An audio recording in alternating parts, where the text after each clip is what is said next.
Welcome to Bridge Out Ahead, the podcast where we dig into what's under construction in life, business, and community. I'm your host, Bridger Hopkins, and today we're sitting down with Earl Williams, the owner and president of Timbercraft Homes. Earl and his wife, Kara, have been married for just over 20 years.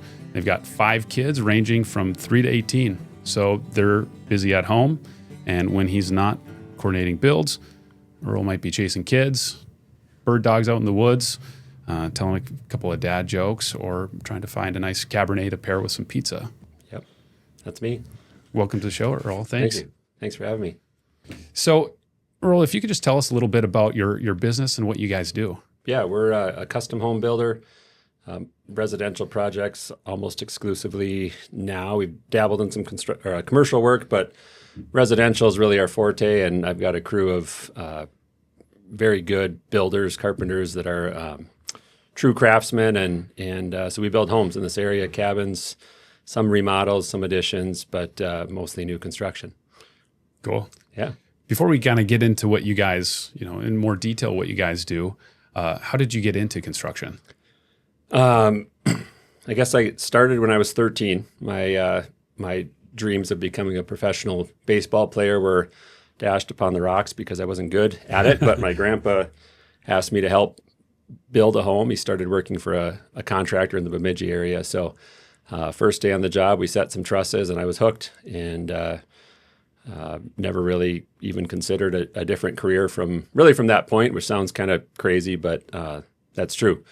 I was just thinking this morning of a 12th grade creative writing class with Mr. Paschal in Bemidji, and the question was if you could be anything, or what the dream that you would have, aspirational dream as an adult, what would it be? And I said, I want to be a building contractor. And he said, no, you're not thinking big enough. What do you want to be? And I kept saying a contractor, and I think he gave up on me at that point. But here we are, living the dream, I guess. So, yeah. So going from 13, what did you do to pursue becoming a contractor right away? Every summer I did construction with him, my grandpa, and went into Bemidji State University to pursue construction management. Okay. It's an industrial technology degree with an emphasis in construction management, and just always loved the the creative piece of the work. I loved seeing something go from beginning or conceptual stage to that completion, and we could manipulate materials or raw materials into something beautiful, and I just thought that was so cool. And then in college, got that management degree, and from there went on to Mankato, where I worked for a commercial builder as a project manager for 3 years, and really learned that business piece and the contracting and cost and budget and scheduling and just all that goes along with the business. Mm-hmm. But I just didn't love the office piece. I like to be moving. I like to be creative and have a hand in the work. And so after 3 years, was approached by my father-in-law, who kind of informally, who wanted to retire from his custom home building business, and wanted it to go to a family member ultimately. And through a roundabout way, we ended up pursuing that. And that got us back into northern Minnesota. We live a quarter mile from where my wife grew up, and bought the family business, and that was in 2010. So we've been doing that ever since, and building homes. Cool. So a little bit of that trajectory, you were doing the work yourself, you were doing some building, and liked the idea, then ended up just more managing it, totally hands off. And how did that impact your choice to move back to home building? Yeah, I like to be active. I like to be building. My first day in the office in Mankato, I was wondering when we were going to get to work, and my boss set a 39-page contract document on my desk and said, "Memorize this. This is the Bible. This is what we're going to be doing from here on out." And I don't know what I expected, but that wasn't it for sure. So, it wasn't uncommon for me to show up on a job site and tuck my tie into my button-down shirt and climb up in the rafters of a build, or do something and show up back at the office with sawdust on my shirt, and that project management piece had attributes or elements that I enjoyed, but overall it was just not the right thing. So I wanted to get back into swinging a hammer and crafting and creating stuff and being the one to do the work versus just manage it. And now, 15 years removed from coming back up here, I'm essentially managing projects again. But I've got the crew that they're so wonderful to work with and collaborate with, and I just don't feel the pressure that I have to be on the site every day watching what they do, and they just take the ball and run with it and just knock it out of the park. So cool. Yeah. With the purchase of your business, how did you guys? You don't have to go into too many details, but that's always something that's of interest when people are instead of starting a business, buying into an established business. How did that look for you guys? Yeah, it's I've had kind of a complex relationship with that concept over the years. The business we bought was established by my father-in-law in 1977, 78. I think he incorporated in 78, but I'd call it a legacy business, family-based business. He still is an excellent craftsman, and I thought there was a lot of importance in buying an established business for the reputation and potential pipeline of work that would come with it. I still think it was a good choice. In hindsight, we could have started a business. It would have started a little slower. We jumped right into custom homes. There was no ramp up or runway time to really establish that. So we kind of jumped in with both feet, and he was involved too for a number of years.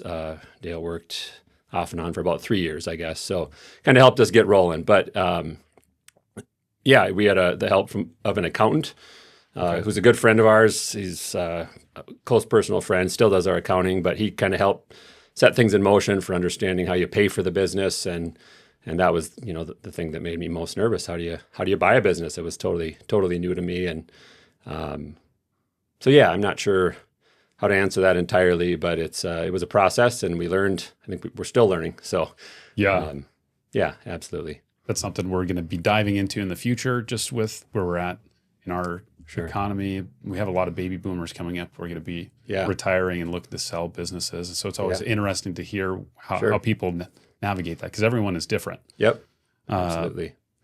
And so when you were getting into, going from working for somebody to hey, now I'm in charge, how was that shift for you?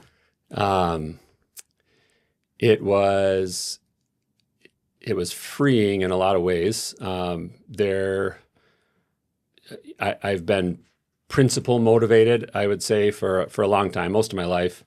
The work I came from was a lot of legality in it, where I questioned a lot of times if something was legal but not right. I felt stronger that we should check both of those boxes. And I did not have the freedom in the business I came from to do what I felt was the right thing in a lot of cases, even though it was legal. And the contract law piece of it is just very stringent and rigid. And I wanted to be able to operate on the principles that I've had, that I carry with me.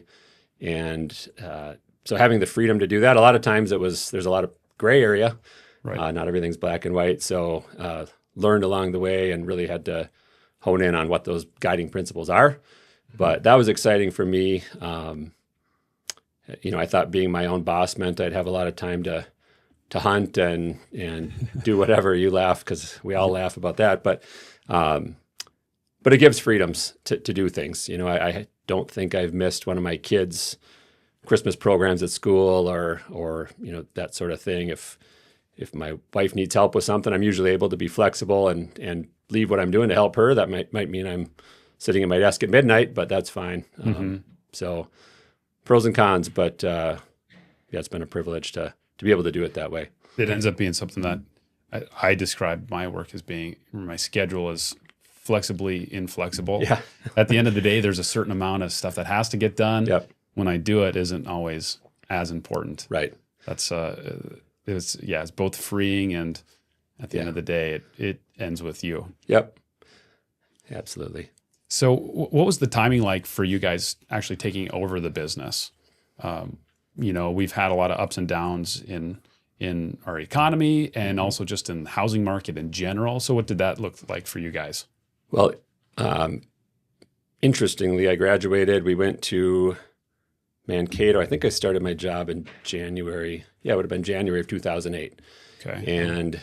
And the first big project that I, went from bid phase to getting started was backed by, I guess ultimately through Bear Stearns. It was April 12th or whatever day that Bear Stearns fell apart. And the client came in and said, we don't have funding, we can't do our project. And that kind of started a real stale market down in Mankato. And being a major metropolitan area, they saw it first. And then we moved up here at the end of 2010, took over 2011. I think I was off on the numbers earlier, but January 2011, we took ownership of Geisler Construction. At the time was the name of the company.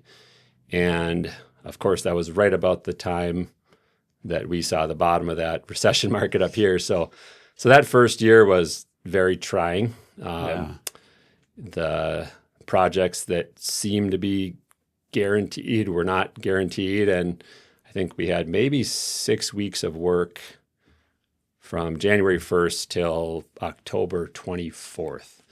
And my wife was a nurse, so she was working as a nurse. We lived in my in-laws' basement with our 2 kids at the time. And I was kind of trapped in the basement and just felt hopeless and aimless and wondered why we had moved up here to pursue a dream, essentially.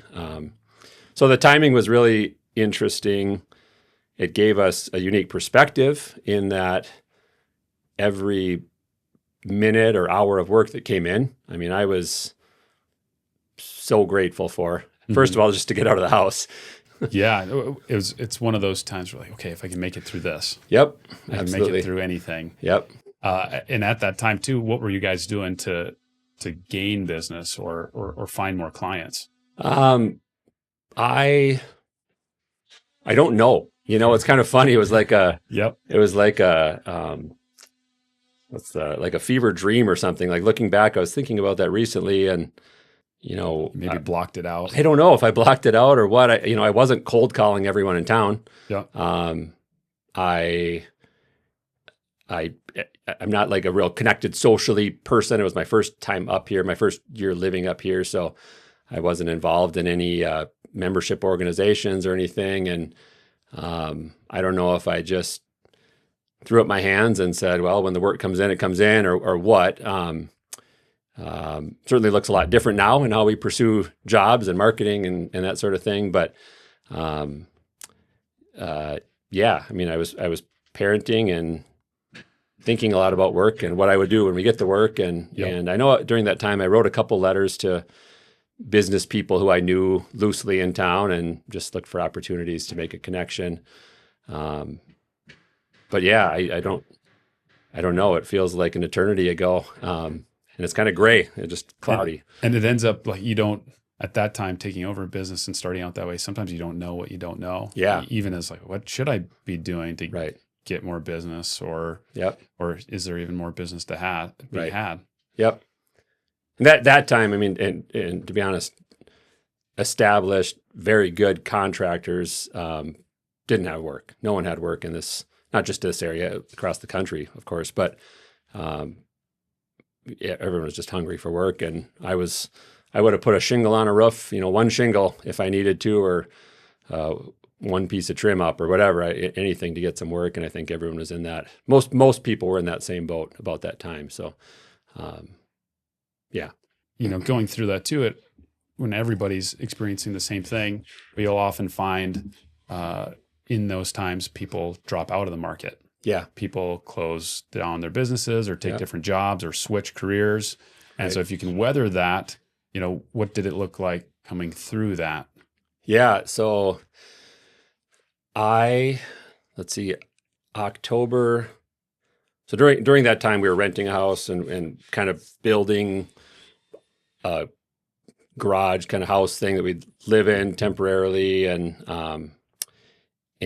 I'd make the drive between the two every day and kind of think as I was driving. And there was one project that I had last heard from the client in April. And And in hindsight, I should have been calling him every week. There's all these things that, you just You just chart the course, you just learn along the way. But excuse me, the October 19th on a Wednesday, I was driving to work on our house. The night before, I had put 10 resumes in 10 envelopes and stamped them and addressed them, and just knew that this wasn't going to work anymore. So I was going to put those in the mail, and I drove by the post office and said, I can't do it yet. I'll mail them on the way back. Mm-hmm. And as I was on our driveway, it's a 30-minute drive. So I was on our driveway, I got a call from that Tim, his name was, and he said, plans are done. We want to start right away. How soon can we start? And in northern Minnesota, you don't usually start jobs at the end of October, but it was a really nice fall. And you cleared your schedule. I cleared the schedule I didn't have.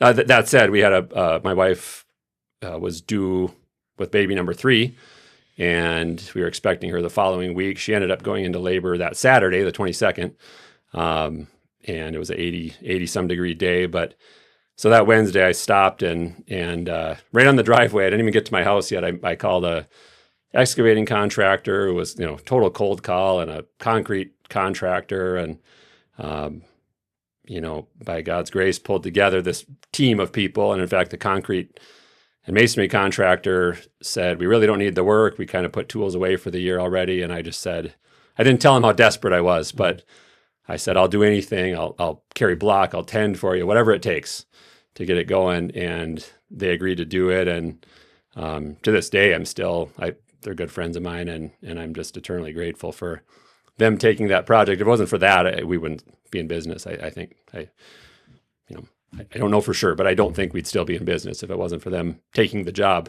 at that time. So, so at that point, to say we weathered it, I guess, we were provided for and cared for, and against all rational thought, we took the job, and it ended up being the most beautiful winter. We were out in March in t-shirts putting siding up, and just an amazing thing to even think about. To this day, I still get a little bit emotional, I guess, about it. So very thankful for that whole thing. Yeah, just the right thing at the right time and the right conditions carry you through really through the winter of that season for you in business. Right. Yep. And then after that, did you just find that things started to pick up? Yeah, I mean that project took until April or May. I still sometimes try to assemble a timeline in my mind of which project led to which project, and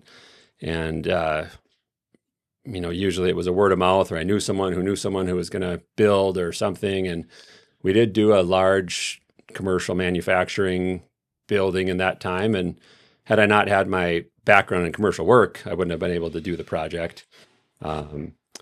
So it seemed like just through conversations and I aspired to build the same level of home that my father-in-law had been building for 30 years, and which was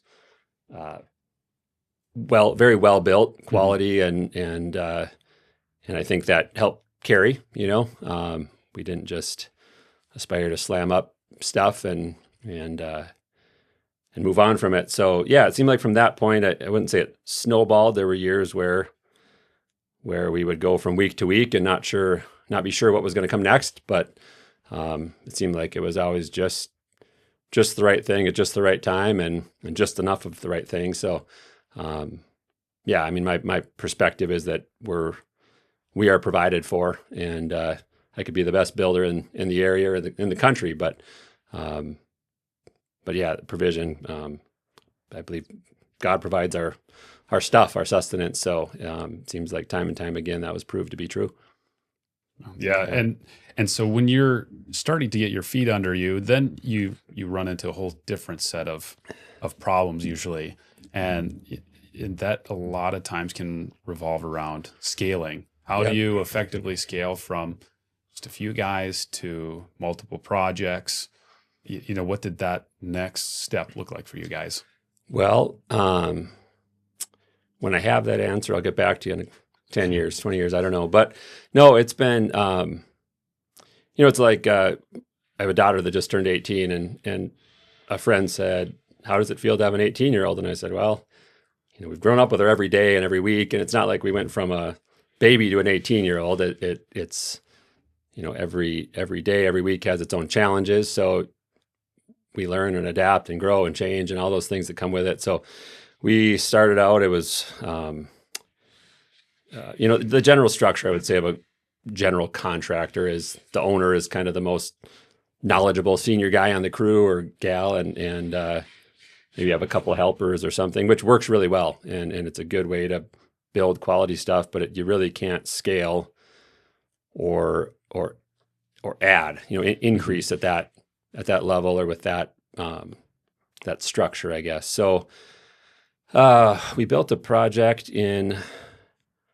we finished it in 2020. And at that time I started thinking about what do I need to do more bigger projects or more fun projects or more the kind of projects we want to do, and do them to the level that I want to do them for without losing that quality. We had one point in there had 5 or 6 people on site, and I ended up having to hire another crew to come in and help with other projects. And I put on my tool belt at 5 p.m. when they all left and fixed all the problems. And boy, I was just, I was worn out, and it was not an effective strategy. So that was kind of that leap. I learned what I didn't want, and we had to scale way back. And so in 2020, I started thinking about, what would it mean to not be, I say in quotes, the smartest guy in the room, because there are people who are a lot smarter than me, who are better at certain things, or, specific, they have specificity in management, or,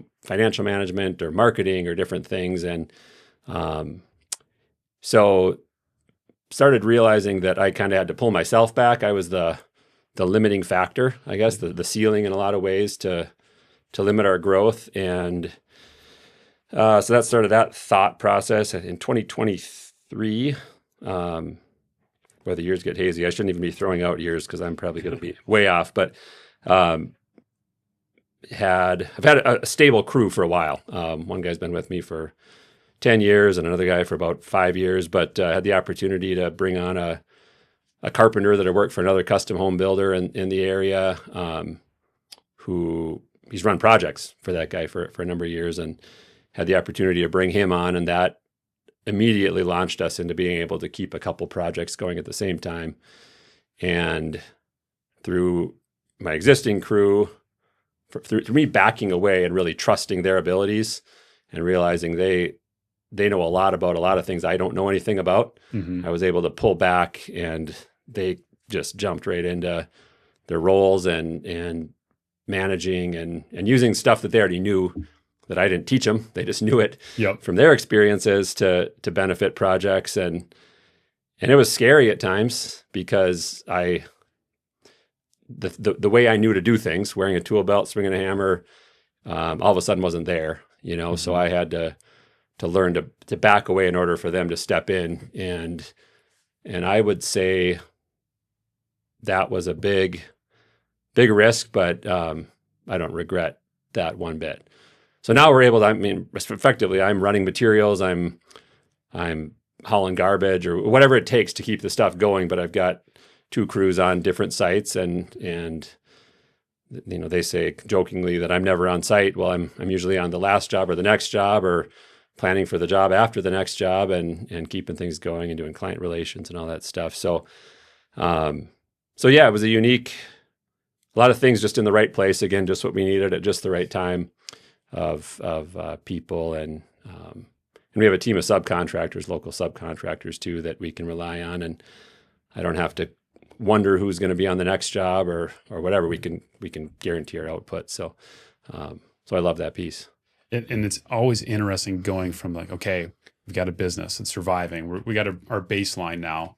And a lot of times, solopreneur or, somebody with a few people pulling along with, it's weird to go from like, okay, I'm the driver to now I'm actually the limiting factor. Right. And that's a weird shift in a mindset that you have to come to grasp with. And then also, so where are my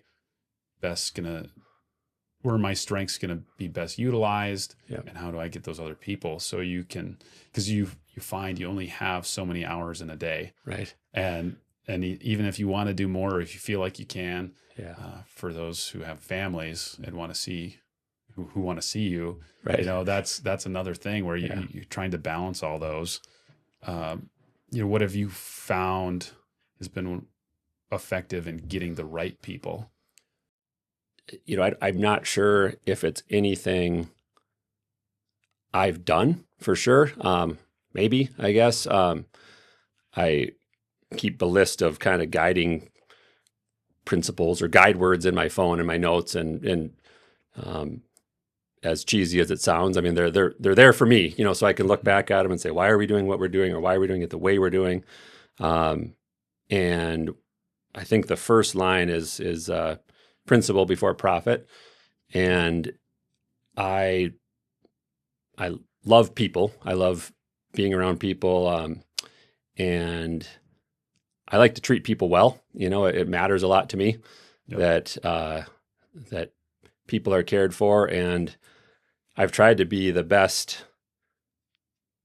employer I can, best teammate. I tell my crew, and I believe that they don't necessarily work for me. We all work for Timbercraft Homes, so we're kind of in this together, and we're keeping our hands to the plow together.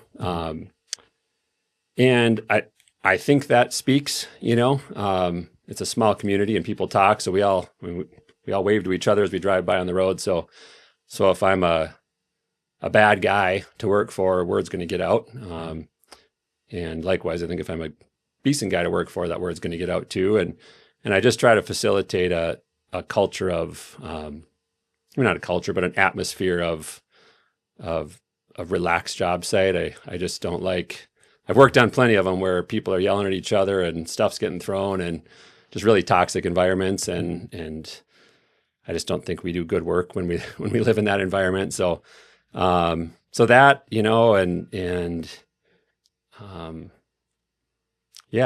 I guess I don't know, just being connected, and we're always looking for the right person or people. Not that we can hire them right away, but when the right person comes in the door, I try to get them on board if we can, or at least give them an idea of when that would happen. And it's kind of that chicken egg or cart and horse thing where you got to have enough people to do the projects, but you got to have enough projects to justify the people. So that incremental slow growth has been good. It's taken a long time. But when I think about the crew I have, there's not one of them I'd want to give up or, lose to retirement or whatever, another job. So just, striving to provide a workplace where they want to be. And at some point they're going to move on, I trust, and we'll have to find the next right person. But I can make I think I told you beforehand, I can make a short answer long, and I tend to just think about things as I'm talking. So, I'm not totally sure what I've done, but just trying to create that or foster that culture of, appreciation and principle, I guess, principles that carry us. So, yeah. I've talked to quite a few business owners too, and one thing that can be a struggle is really getting something formulated that is, this is Timbercraft Homes. Yeah. That doesn't matter what Earl wants. Earl might want to take a shortcut, but you have other people who say, hey, nope, we got to make sure we do it this way. Yep. And that's a huge accountability thing for us who are involved with an organization. Right. But then also it is kind of liberating too, because you can default to like, hey, this is right. how we work. And then you have a standard that everybody can be called against, which is really helpful. Because if you don't have those, and you have to think every time, okay, what are we going to, in this situation, what do we do? Right. That's a lot more taxing. It is. In every situation. Yeah. And then you also have, you're able to let your people make decisions more readily, because that falls in line with how we operate. Right. Yeah, I totally agree. I've struggled with, having certain, not only like principles for character and how we conduct ourselves, but principles for the quality we want to project. There's a lot of shortcuts you can take in building. Mm-hmm. There's a lot, and to the unsuspecting buyer, client, they may not know And, if they didn't see it in a forum or on YouTube or have a friend who's in the trades, they don't know what they're getting. So to stick to that piece, like we say, this is what we're going to do to the best of our abilities. That's what we do. And, to not cover up a mistake, but go back and fix the mistake as soon as possible. At some point, probably thanks to Marty, who's a 10-year employee. At some point I'm embarrassed to say, I kind of took a shortcut. I say I mailed it in, and I value constructive criticism. And he walked by me and said, "That looks terrible," or "Is that your best work?" Whatever it was. And I kind of went, in my mind, like, "How dare you? I own this company and I write your paycheck." And then simultaneously, but you're right. Right. Thank you. And that was it. Like, thanks for holding me to that standard. Yeah. Because I expect that, but I think I was, under the gun to get something done. So I was just rushing through it, and he called me out on it. And I think, just having employees, I didn't mind that at all. In fact, after I thought about it for about 10 seconds and didn't rebut what he said, it was like, wow, this is what you dream for, dream of as a business owner, having an employee that buys into the principle, and not only buys into it, but holds me as the owner accountable for it. And not every business owner would have that mentality. So I'm glad. Right. But second of all, not every business even has that opportunity. So it's so reassuring when you're offsite to know, okay, we're not on this slippery slope where we let this one thing go and next time it's this other thing, and it slowly devolves over time. But like, hey, we know we're going to maintain this and probably even get better because we're holding that. Absolutely. Be hugely reassuring, right? In that way too. Yep. Absolutely. One thing I wanted to know too is in what you're choosing to take on, being able to make the right calls. Every time you say yes to a project and you're saying no to another project, how do you kind of weigh what you want to take on? Or again, you can say, yeah, we'll build 18 houses, and how realistic is it to maintain your standards? How do you guys navigate that? That's another one of those still a work in progress type answers. I think we're privileged in the times to live in an area where people want to live. We've got the lakes and the woods, and I believe a great quality of life here in general overall. So we have the opportunity to build stuff. I benefit from my crew. It's a funny thing. We just won the best builder of Itasca County, and I've congratulations. Thank you. Yeah, thank you. I was waiting for the applause there, but we got it. There we go. Yeah, there it is. So I haven't used that button yet. There, first time for everything. So I don't hesitate to tell people, the things that are seen on the job, I don't do at all. I might put the materials in place or the people in place or whatever it is to get it done, but the guys on the site are the ones carrying that out. So that's put us in a position of people wanting to work with us. Mm-hmm.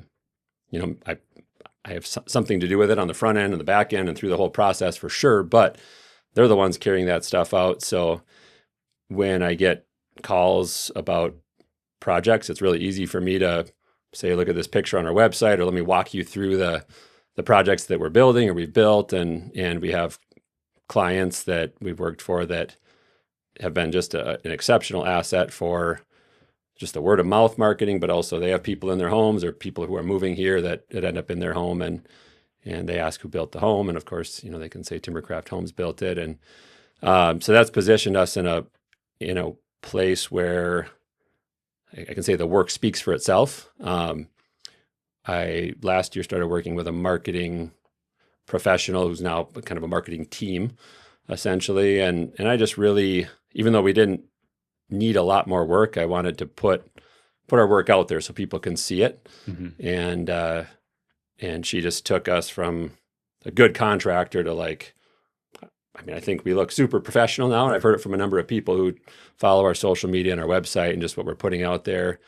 And, other than that's another one of those where I had a vision for it, but I didn't know how to do it. I didn't have the time to do it. I'm not a real social media guy. So, having her do that and take it to that next level, I think was very instrumental in people seeing that we're here, we're building, we're relevant, we do nice work.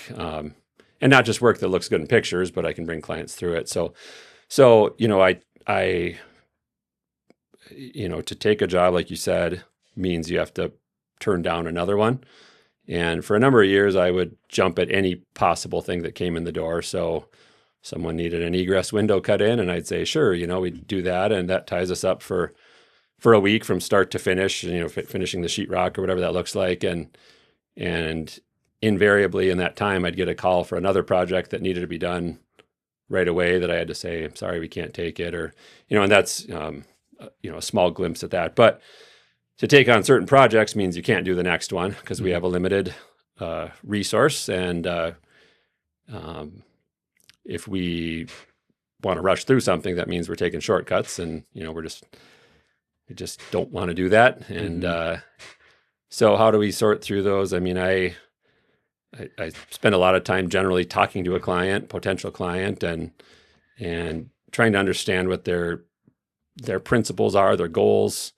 When I get someone who just says, do whatever's cheapest, I generally cringe because I'm a value guy, and value isn't always cheapest up front. It's a long-term value thing. And I do my best to educate people on what that means, certainly, but not everyone has those ideals. And I will say, building right now with the cost of materials and equipment and labor and everything that goes into it, it's not cheap. There's nothing about it that's cheap. Even I'll say in quotes again, a cheap house is still not cheap. It just costs a lot to build, and it's a huge investment. So I feel really important to spend time with people talking about what that means and how much of their mental resource is going to go into being involved in a project. And I have other people I'm connected with locally, a designer that brings clients in, and she might put them with me or another contractor certainly in town, but she does some of that preliminary vetting stuff too, and that's a huge benefit for us to have that. So having the right people that you're working with and working for make a huge difference too, because you can have a great job that you're going to get paid for, but oh man, it was like pulling teeth the whole time dealing with these people. Yeah, that's not much fun. No, it's not. I joke that I would rather stay home and not make money than go to work and lose money, but it's not about the money. It's the principle, like you just said. It's on a new home build. We're essentially married to someone for 6 to 8 months, and sometimes it's not compatible. And it's a stressful time usually. It is. For people, it's probably the most money they've ever spent. Yep. And you have to make a ton of decisions. Yep. It's almost paralyzing when somebody's just even done remodels. Right. They're like, okay, I got to pick a paint color, countertops. I got to pick what cabinets. Yeah. How do I want the light fixtures to look? Right. Sort of appliance, and that's just one part of the kitchen. Yep. Let alone the whole rest of the house. Right. What kind of windows do I want? I mean, it can go. Yeah.